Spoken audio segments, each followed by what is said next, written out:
Yo, salut tout le monde, c'est Gata Volgar, j'espère que vous allez bien. Moi pour ma part je vais plutôt bien, j'espère que vous avez passé une bonne journée. Aujourd'hui on se retrouve pour une nouvelle vidéo, donc on se retrouve pour le débrief du match US Orléans Paris Saint-Germain, 8ème de finale de Coupe de la Ligue et victoire du Paris Saint-Germain sur le score de 2-1. Les buteurs Cavani à la 41ème, juste avant la pause, à la mi-temps il y avait 1-0 pour le PSG.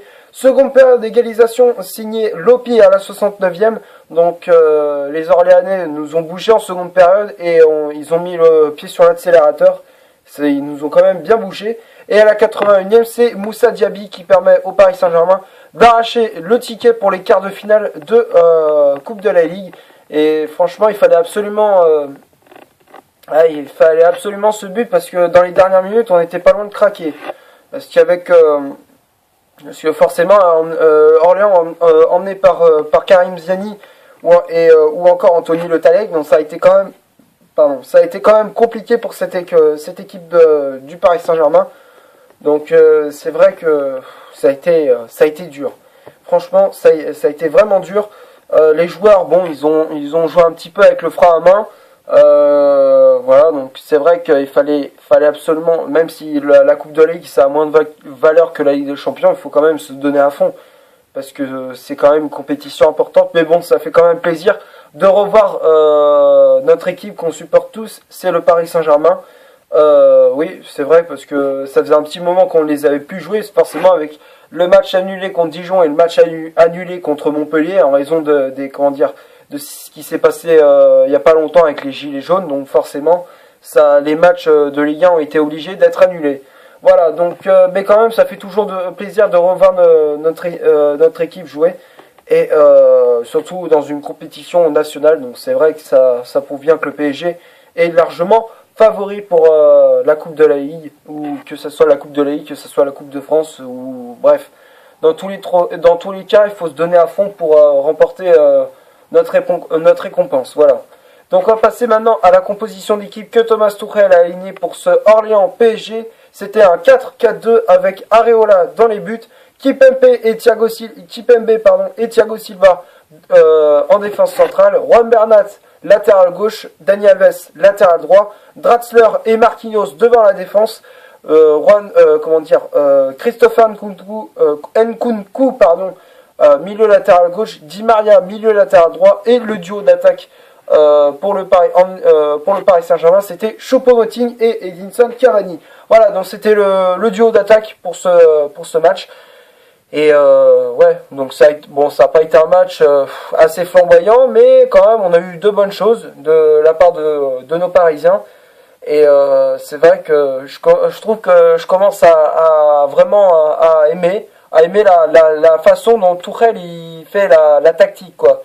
Genre de mettre par exemple Marquinhos devant la défense. Au départ j'avais beaucoup critiqué pour sa façon de mettre Marquinhos devant la défense, mais c'est au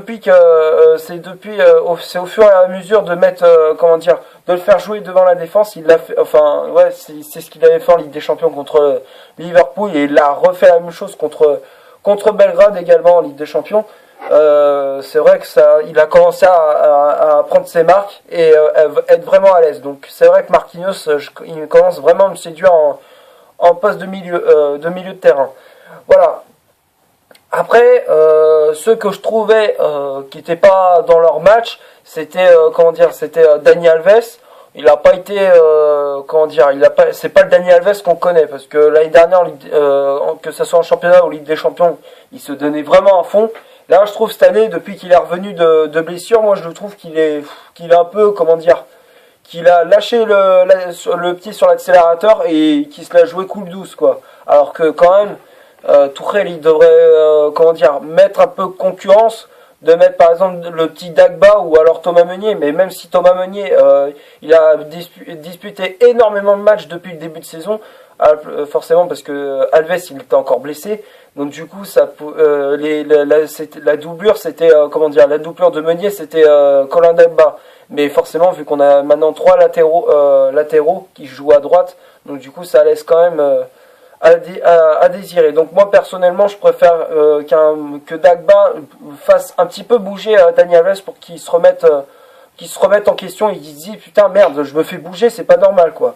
Voilà, et qu'on retrouve le vrai Dani Alves, celui qu'on connaît. Voilà.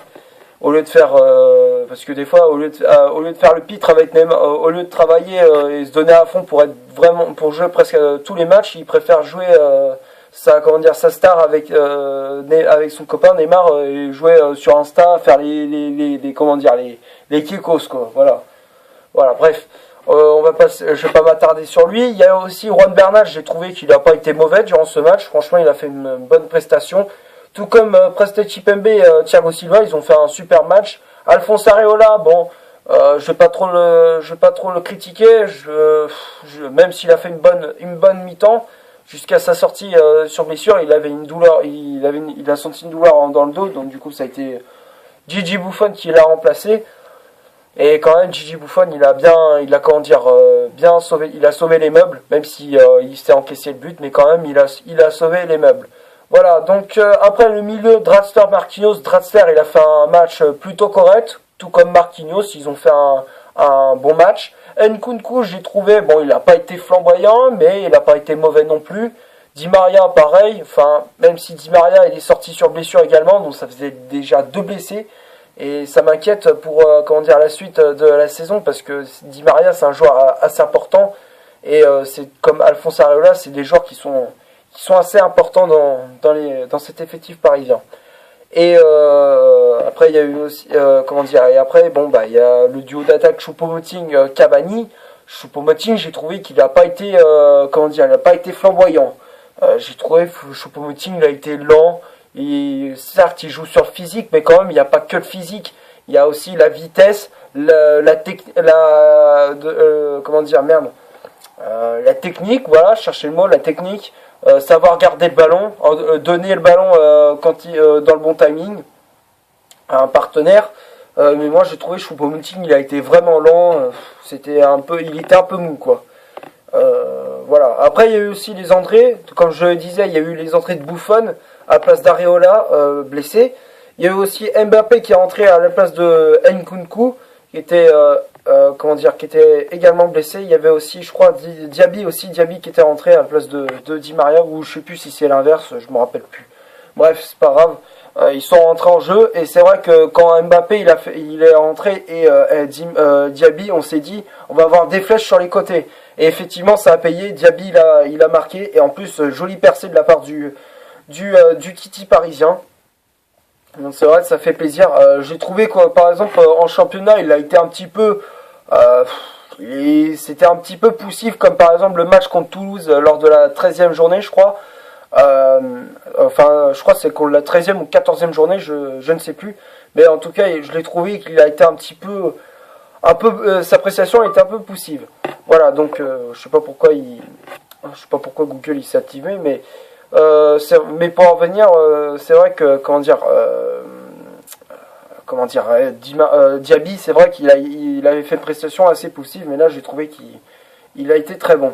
C'est grâce à lui d'ailleurs qu'on est en quart de finale de Coupe de la Ligue. Voilà, donc on va passer maintenant aux statistiques de cette vidéo. Donc les statistiques, c'est 16 tirs au total pour le Paris Saint-Germain, dont 9 cadrés, et du côté d'Orléans, ils ont fait 11 tirs, dont un seul cadré, c'était d'ailleurs le but de Lopi. 75% de possession de balle pour le Paris Saint-Germain contre 25 pour Orléans, donc c'est vrai que le Paris Saint-Germain a énormément gardé le ballon. 239 passes du côté d'Orléans contre 750 pour le PSG. 64% de précision de passe du côté d'Orléans contre 89 pour le PSG, donc c'est vrai que le PSG a été plus réaliste, a su garder le ballon, a su donner le ballon comme il faut, comme je l'avais dit auparavant. Et c'est vrai que c'est ce qu'il faut exactement faire en Ligue des Champions, même si lors du 8e de finale contre Manchester United, il faudra peut-être se donner à fond, mais bon quand même, vu que je supporte les deux clubs, je vais faire du 50-50, voilà. Et donc voilà, on va voir ce que nous réservera la suite. J'espère que le Paris Saint-Germain va faire la même chose, que ce soit en championnat, en Coupe de France, Coupe de la Ligue justement, ou alors en Ligue des Champions. Il faut que le PSG fasse tout le temps la même chose. Et niveau carton jaune, il y a eu un seul carton jaune pour Orléans, tout comme celui du Paris Saint-Germain, un seul carton jaune également, 0 carton rouge de part et d'autre. 2 hors-jeu du côté d'Orléans contre 6 pour le Paris Saint-Germain, ça faisait beaucoup de hors-jeu du côté parisien, et pour les corners il y a eu 4 de part et d'autre, donc 4 pour Orléans et 4 pour Paris. Voilà, donc c'est vrai que le Paris Saint-Germain, sur les statistiques, a vraiment... on peut croire sur les statistiques que le Paris Saint-Germain a dominé la rencontre, mais quand même, on s'est quand même bien fait bouger par cette équipe d'Orléans, donc je les félicite quand même d'avoir osé, comment dire, ils étaient audacieux d'avoir fait ce genre de prestation, alors qu'en championnat, ils sont plutôt moyens, je crois, ils sont 11e de Ligue 2 ou un truc comme ça, je ne sais plus trop. Bref, mais quand même, c'était assez audacieux de la part des Orléanais. Voilà, donc on va passer au top et au flop de cette vidéo. Donc les tops pour moi c'est Areola. Areola il avait fait une bonne prestation jusqu'à sa sortie sur blessure. Il a fait une bonne prestation. Et Gigi Buffon il a fait une bonne prestation aussi quand il a pris la place d'Areola. Donc c'est vrai qu'il a fait une bonne rentrée. Après il y a eu aussi comment dire Kimpembe, Thiago Silva, les deux défenseurs du Paris Saint-Germain. La charnière centrale elle a été plutôt correcte comme je l'avais dit. Donc je les mets tous les deux dans le top. Bernat, je le mets dans le top également. Après, Dani Alves, je le mets dans le flop parce que j'ai trouvé qu'il n'a pas été flamboyant. Je l'avais dit même, comment dire, tout à l'heure. Donc je le mets dans le flop. Ensuite, Draxler et Marquinhos, j'avais dit que ils avaient fait un match plutôt correct. Les deux également, et je le mets dans le top. Nkunku, il n'a pas été flamboyant, mais il a été pas mauvais non plus, donc je le mets dans le top. Di Maria pareil dans le top, même si jusqu'à sa sortie sur blessure. Et après il y a eu le duo d'attaque Choupo-Moting-Cavani. Cavani je le mets dans le top parce qu'il a marqué, même si bon ça a pas été, il a pas fait le match de sa vie, mais quand même il a été important durant ce match. Et après Choupo-Moting, Choupo-Moting j'ai trouvé qu'il a été lent, il a pas apporté grand chose pour le Paris Saint-Germain, donc je le mets dans le flop. Je le mets dans le flop Choupo-Moting. Et après je vais parler des remplaçants, Buffon, Mbappé et Diaby. Les trois je les mets dans le flop. Buffon, pourquoi? Parce qu'il a fait une bonne entrée en jeu, il a sauvé les meubles par rapport, comment dire, il a sauvé les meubles suite à la sortie d'Areola. Après il y a eu Mbappé également qui a fait une bonne entrée en jeu. Et Diaby, Diaby, oui je le mets dans le top parce que c'est grâce à lui qu'on est en quart de finale de Coupe de la Ligue. Et franchement, c'est une bonne entrée, et un bon coaching de la part de Tourelle qui a fait confiance à notre Titi parisien, Moussa Diaby. Et franchement, ça fait plaisir de voir un jeune rentrer dans l'équipe première. C'est vrai que il y a quelques années, ça a été assez compliqué pour les jeunes qui venaient du centre de formation de s'imposer dans l'effectif parisien. Mais après, au fur et à mesure des saisons, c'est vrai qu'ils ont commencé à s'imposer. Quand je pense à Areola, quand je pense à Kimpembe, Nkunku ou encore justement Diaby, c'est vrai qu'ils ont réussi à persévérer, ils ont persévéré et franchement ça a payé. La preuve, ils sont presque dans le 11 de départ, on peut dire ça comme ça. Et ça me donne vraiment le sourire parce que je me dis voilà, c'est vrai, voilà la solidarité entre les coéquipiers, ils se serrent les coudes et ça c'est vrai, c'est la base d'une équipe. Voilà, donc c'est tout ce que j'avais à dire. Merci d'avoir regardé ce petit débrief Orléans PSG. J'espère que ça vous aura plu. Si c'est le cas, vous laissez un énorme like. Tu cliques ici pour t'abonner pour rien rater de mes vidéos. Tu actives en même temps la petite cloche pour avoir les notifications quand une vidéo sort. Tu cliques ici pour voir une autre vidéo si tu souhaites. Un débrief, une vidéo réaction, bref, tu cliques ici, voilà. Et moi je te dis à la prochaine pour une prochaine vidéo. Salut!